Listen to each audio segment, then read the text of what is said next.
Nektari Gjumas.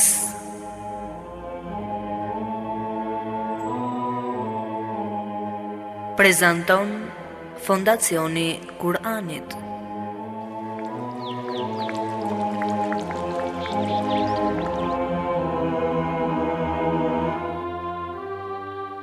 Gjumaja, dita më e bukur e javës. Gjumaja, simboli unitetit të muslimanëve. Gjumaja, koha e të shkuarit më pranë Allahut. Gjumaja, lulishte me lule të shumta e të ndryshme, me të cilat zbukurohet shpirti. Eja një çdo të gjuma të shëtisim me kopshtin e mbushur me dije dhe të mbledhim bashkë nektarin e luleve të saj e të kënaqemi me to. Çdo ditë të gjuma jemi me ju nëpërmjet emisionit Nektari Gjumas. Bismillahirrahmanirrahim. Alhamdulillahi Rabbil Alamin, wassalatu wassalamu ala Sayyidina wa Nabiyyina Muhammad wa ala ahlihi at-tayyibin at-tahirin wa sahbihi al-muntajabin wa ala jami' al-anbiya illahi wal mursalin. Me emrin e Allahut të gjithë mëshirshëm në shpëtimin. Falënderimet në të sinqerta janë vetëm për Allahun e Madhëruar. Paqja dhe mëshira e Allahut qofshin për profetin Muhammad, me familjen e tij të pastër, me shokët e tij të zgjedhur dhe me të gjithë të dërguarit dhe profetët e Allahut xhaleshahu. Të nderuar dëgjues dhe shikues, ju përshëndesim përshëndetjen e bukur islame. Assalamu alaikum wa rahmatullahi wa barakatuhu. Paqja e mëshira dhe beqatit e Allahut qofshin mbi ju.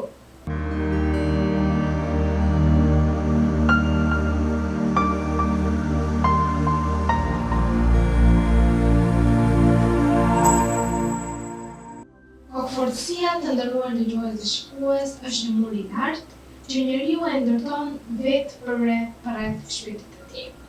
Ajo fillon me një mendim të thjeshtë, me dëshirën për të pasur gjithmonë të drejtë, e më pas ngurtësohet pak nga pak, derisa njeriu sa kupton më se është bërë rob i vetes. Zemra humbet butësinë, fytyra humbet dritën e përurësisë dhe çdo fjalë tjetrit i duket si sulm ndaj krenarisë së tij. Në këtë gjendje, njeriu nuk dëgjon më, nuk reflekton më, dhe çdo dritë që vjen drejt tij fshuhet nga hija e ignorancës dhe arrogancës. Në botën e brendshme të kokëfortit nuk ka paqe. Ai lufton me të tjerët për të mbrojtur një mendim. Në të vërtetë, ai lufton me pushtokun e vet.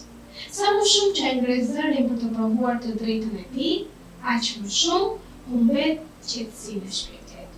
Ai nuk e pranon gabimin, sepse ndjen frikën nga përundja, dhe frika e bën të ngurtë, të ftohtë dhe të mbyllur në shoqëri. Kështu që dal ngadalë pendimi largohet prej tij, se pendimi ka ngusim për të kthyer nga ajo gabim që mund të kemi bërë dhe për të përullur nga fjalës së Allahut xhaleshahu, ndërsa kokëfortësia, të nderuar dëgjues, është burg pa derë. Kjo është arsyeja pse njeriu i tillë vështirë pendohet, sepse pendimi është lot. E lotët nuk burojnë nga një zemër e thatë dhe e ngurtë.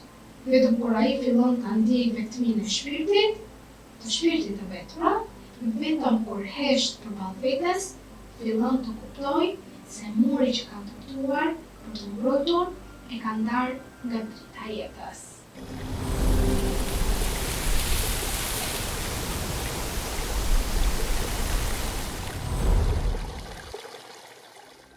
Të nderuar dëgjues dhe shikues, do ju ftoja të ndiqni së bashku tashmë tre ajetet e përzgjedhura për ditën e sotme, ajetin 6, 7 dhe 8 të surës Tahrim. Me emrin e Allahut, të gjithëmëshirshmit, mëshirëplotit. O ju që besoni, ruani veten dhe familjet tuaja, dhe zjarrit brenda djegëse të cilit janë njerëzit e urët. Ata i mbikëqyrin në gjë të fuqishëm, të afshpër, të cilët kur nuk i kundërshtojnë urdhrat e Allahut, por i zbatojnë me njëherë ato. O ju që nuk keni besuar, mos u shfaqsoni sot në ditën e gjykimit, sepse me të vërtetë dënoheni vetëm për veprat që keni bërë. O ju që keni besuar, kthehuni tek Allahu me një pendim të sinqert, që Zoti t'ju shpëjë gabimet e t'u shpërë në kofshe, dhe për të cilat rrjedhni lumenj. Ditën kur Allahu nuk do ta turpëroj profetin dhe ata që besuan bashkë me ata. Drita e tyre do të shkëlqejë para tyre dhe në të djathtë të tyre. Ata do të thonë: O Zoti ynë, përsose dritën tonë dhe falma ne. Vërtet, ti je i fuqishëm për çdo gjë.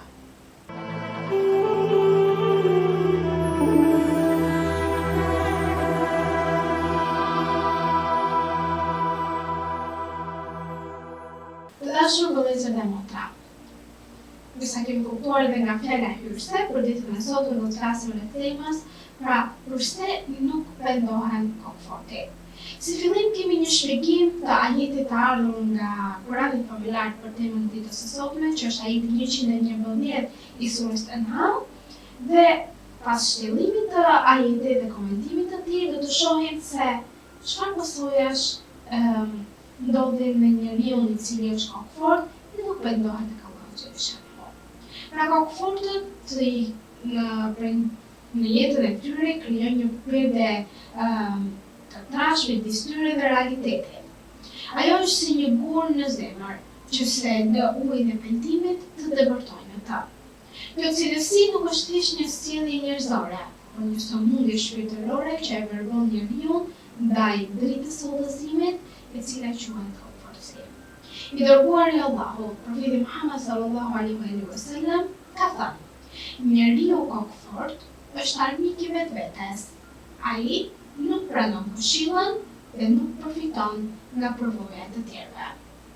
Në këtë fjalë të urtë zbulohet shkaku i rrënjosur i mospendimit, sepse njeriu komfort nuk e pranon gabimin, sepse krenaria e tij është më e madhe se e vërteta. Edhe sikur të dërgonim atyre ëngjëjt, t'i bënim të vdekurit të flisin atyre dhe t'i të bënim të gjitha gjërat para tyre, ata përsëri nuk do të besonin, vetëm nëse Allahu do të donte, por shumica tyre janë të paditur. Kjo është ajeti 111 i surës An'am. Qëllimi i këtij ajeti është qartësimi i gënjeshtrës së atyre që kërkuan realizimin e mrekullive të çuditshme dhe shumë të habitshme, por realizimi i disa prej tyre është i pamundur, si për shembull shikimi i Allahut në sy. Ata mendojnë se me kërkesën e tyre të shfaqjes së këtyre mrekullive të çuditshme do të lëkundin idetë e besimtarëve, do të tronditin ideologjitë e kërkuesve të vërtetës e do t'i humbin vëmendjen e tyre. Kurani flet qartë në këtë ajet, duke thënë: Bismillahirrahmanirrahim. Edhe sikur t'u dërgonim atyre ëngjëjt, t'i bënim të vdekurit t'u flisnin atyre dhe t'i t'u bënim të gjitha gjërat para tyre, ata përsëri nuk do të besonin.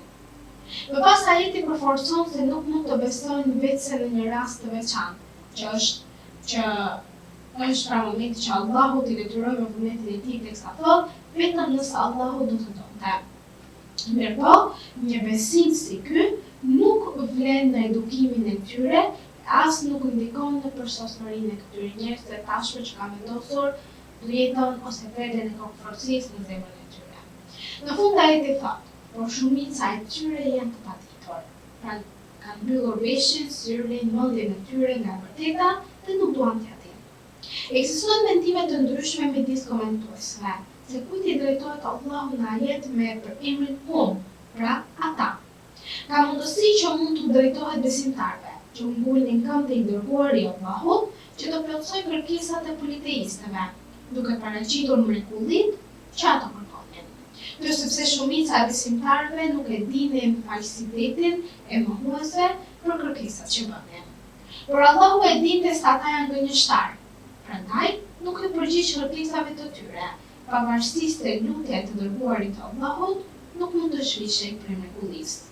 Allahu në rrethana të veçanta ka realizuar mrekulli të ndryshme me dorën e profetit. Dhe mundësia tjetër është se për emrin hum, ose ata, mund të jetë për mohuesit, për ata që kanë kërkesat pasi shumica e tyre nuk e njihnin fuqinë e Allahut Gjallëshanhu për realizimin e çdo çështje të pazakontë. Ndoshta ata e kanë konsideruar fuqinë e Allahut të pakfizuar, dhe për këtë ata i përshkruan mrekullitë të dërguarit si magji nga ana e tij. Allahu i lartësuar thot Bismillahirrahmanirrahim, edhe sikur ne të hapnim një derë të qiellit dhe të ngjiteshin nëpër të, ata me siguri që do të thoshin, sytë tanë kanë qenë të shushator, madje na kanë magjepsor. Ajeti 14 dhe 15 i surës Hijr. Pra, të nderuar dëgjues dhe shikues, Allahu me këto shembuj nga Kurani familjar, ajeti 111 i surës An'am dhe ajetet 14-15 të surës Hijr, na tregon se ky popull ishte kokëfort dhe ignorant dhe askush nuk duhet t'i jap rëndësi fjalëve të tyre. Pra kur njeriu mbyll zemrën ndaj këshillës dhe mendon se gjithmonë ka të drejtë, ai humbet aftësinë për të penduar. Imam Aliu paqja qoftë mbi të ka thënë, kush e shikon veten gjithmonë të drejtë, ai ka humbur udhëzimin. Kjo do të thotë se pendimi lind nga vetëdia për gabimet, ndërsa kokëfortësia e shuan këtë vetëdije. Në vend që të përmirësohet, njeriu i tillë arsyeton çdo veprim të vetin, e mbron gabimin si nder dhe me kalimin e kohës e shndron arrogancën në bitje. Në librin Bihar al-Anwar, rrëfehet se Imam Jafar Sadiq paqja qoftë mbi të ka thënë, kokëfortësia është rënja e çdo mëkati, sepse e ndalon njeriu të kthehet tek Zoti pasi ka gabuar. Vendimi të nderuar dëgjues dhe shikues është kthimi i zemrës drejt mëshirës, një përulje që kërkon butësi e sinqeritet nga njeriu. Por, kokëfortësia i ngurtëson ndjenjat dhe e mbush shpirtin me mendimadhësi. Një zemër e tillë nuk i nënshtrohet Allahut, as nuk e ndjen ndjesinë e fajit. Imam Huseini paqja qoftë mbi të ka thënë, kokëforti nuk sheh përdej vetes, sepse ai e ka të mbyllur syrin ose shikimin e zemrës. Këtu qëndron tragjedia e tij. Ai mund të shohë me sytë e trupit, por zemra e tij është e verbër. Ai mund të dëgjojë këshillat e të tjerëve, këto fjalë tingëllojnë dhe hynë në veshin e tij dhe në mendjen e tij ose edhe në shpirtin e tij, si një ihon që rrin disa sekonda dhe më pas largohet të shuhet. Prandaj, kokëfortësia nuk është thjesht mospranimi i fjalëve ose fjalës së tjetrit, por refuzim i dritës që vjen edhe nga Allahu Gjallëshanhu. Allahu na ruaj. Imam Zainul Abidin paqja qoftë mbi të ose ndryshe Imam Sinqati ka thënë, kur Allahu dëshiron t'i bëj mirë një robi, ai ja botëson zemrën për këshill dhe ja hap derën e pendimit. Por kur e sheh që zemra e tij është e burt, ai e lën në duart e kokëfortësisë së vet. Ky është një paralajmërim i frikshëm. Njeriu, i cili tashmë ka zgjedhur rrugën e gabuar të kokëfortësisë, rrezikon të mbetet vetëm me mendimet e veta, pa ndriçimin hyjnor që e udhëzon shpirtin. Kokëfortësia lind nga krenaria e samor, ajo që i bën njerëzit të ndihen më të mençur se të tjerët. Një njeri i përulur e di se mund të gabojë, prandaj kur i kujtohet mëkati, ai ndjen dhimbje dhe kërkon falje. Por kokëforti e mban gabimin si trofe, e mbështjell me justifikimin dhe me kalimin e kohës, mëkati i tij bëhet pjesë e identitetit të vet. Imam Aliu paqja qoftë mbi të ka thënë, kokëfortësia në gabim është mëkati më i madh. Sepse çdo mëkat tjetër mund të falet me pendim, por ky mëkati i dytë, pra kokëfortësia, është refuzimi për të penduar dhe e bën zemrën të shkretoj.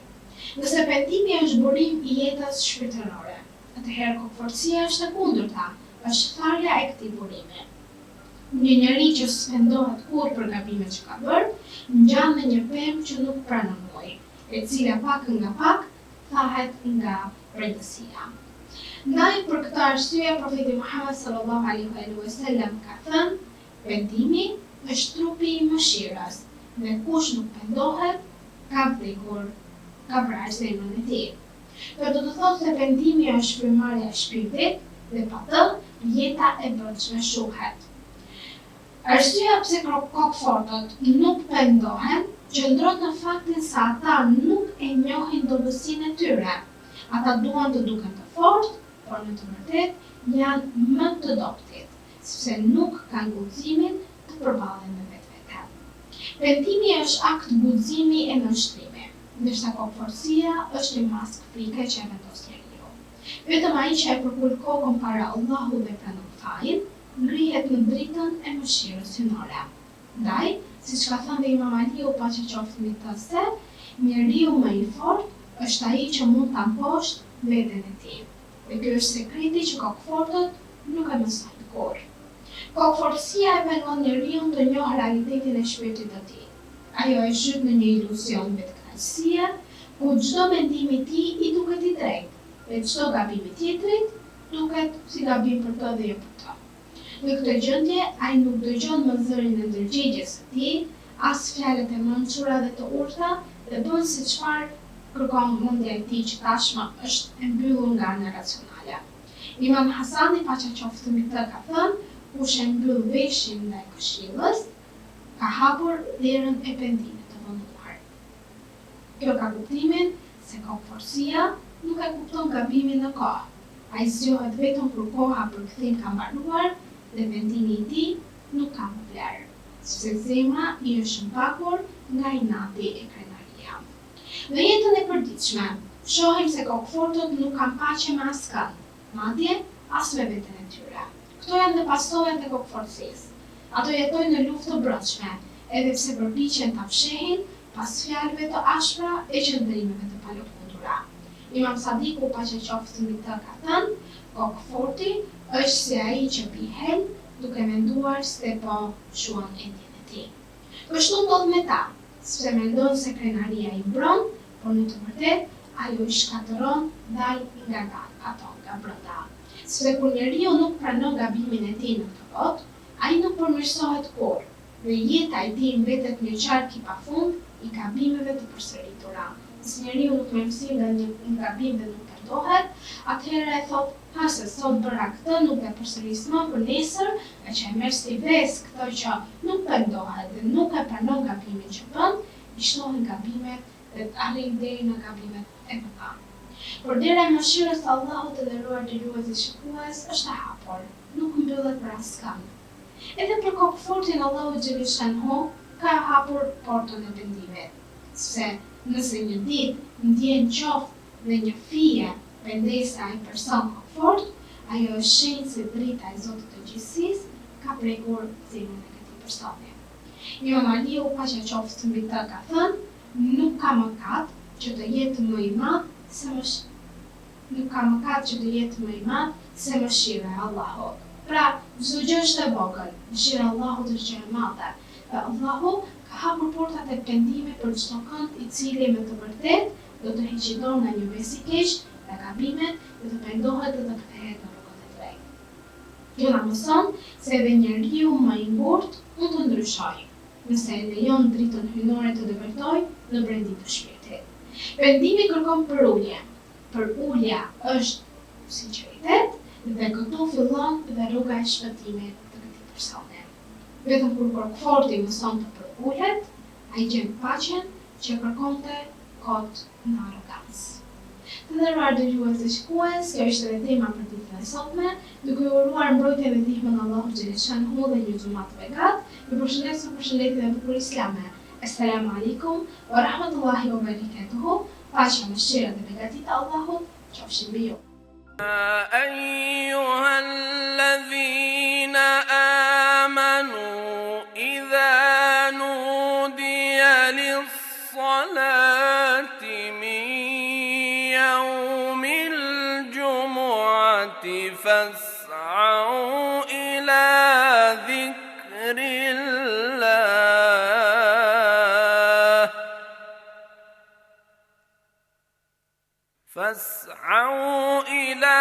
ذكر الله وذروا البيع ذلكم خير لكم إن كنتم تعلمون.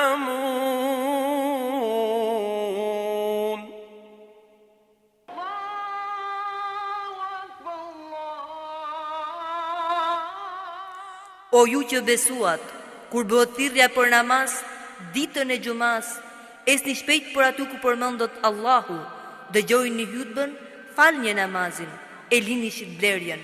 Kjo është shumë më e dobishme për ju, nëse jeni që e dini. أشهد أن محمد